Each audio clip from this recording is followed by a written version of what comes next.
ഒരു ദിവസം രാവിലെ ജനങ്ങൾ വീടിന് പുറത്തിറങ്ങിയപ്പോൾ കണ്ട കാഴ്ച അവരെ ഞെട്ടിച്ചു. ആകാശത്ത് നിന്ന് വീഴുന്നത് സാധാരണ മഴയല്ല, ചുവന്ന നിറത്തിലുള്ള മഴ. പലരും അത് രക്തമഴയാണെന്ന് വിശ്വസിച്ചു. ചിലർ ലോകാവസാനത്തിൻ്റെ സൂചനയാണെന്നും പറഞ്ഞു. പക്ഷേ സത്യം അതിലും അത്ഭുതകരമായിരുന്നു. മഴത്തുള്ളികൾക്ക് സ്വാഭാവികമായി നിറമില്ല. എന്നാൽ ചിലപ്പോൾ കാറ്റ് ആയിരക്കണക്കിന് കിലോമീറ്റർ അകലെ നിന്ന് ചുവന്ന പൊടികണങ്ങളോ സൂക്ഷ്മ ആൽഗകളുടെ കോശങ്ങളെയോ അന്തരീക്ഷത്തിലേക്ക് ഉയർത്തിക്കൊണ്ടുവരും. പിന്നീട് മഴ പെയ്യുമ്പോൾ ആ ചെറുകണങ്ങൾ ഓരോ മഴത്തുള്ളിയിലും കലരും. അപ്പോഴാണ് മഴ ചുവപ്പ് നിറത്തിൽ കാണപ്പെടുന്നത്.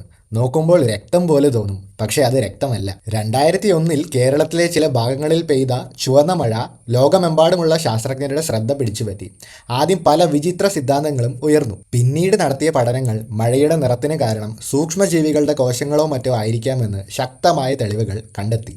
അതുകൊണ്ട് അടുത്ത തവണ രക്തമഴയെക്കുറിച്ച് കേൾക്കുമ്പോൾ ഓർക്കുക, ചിലപ്പോൾ പ്രകൃതി നമ്മെ ഭയപ്പെടുത്തുന്നില്ല, നമ്മെ അത്ഭുതപ്പെടുത്തുകയാണ്. ഇതുപോലത്തെ വളരെ രസകരമായ വീഡിയോസിന് ഈ ഒരു ചാനൽ ഫോളോ ചെയ്യുക.